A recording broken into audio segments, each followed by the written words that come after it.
Чи набере людина вагу, якщо перестане вживати збалансовані продукти Herbalife? Отже, Herbalife – це не золота пігулка, на жаль, але це дуже якісний і чистий білок. Тому, щоб краще зрозуміти це питання, давайте уявимо ситуацію, що людина додала до свого раціону або замінила свій звичайний сніданок на збалансований сніданок Herbalife. І, звісно, нормалізувала всі інші прийоми їжі, і вона отримала свій результат. І тут постає питання, а що ж буде далі? Якщо ми, як я вам сказала, цей сніданок, тобто цей білок замінимо на білок, то людина не буде набирати вагу. Це ніби людина їла яйця на сніданок і замінила яйця також на сніданок.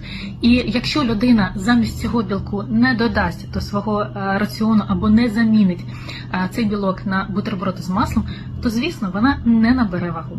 Отже, замінимо білок на білок, а не білок на вуглеводи, і тоді вам буде легко втримати свою вагу.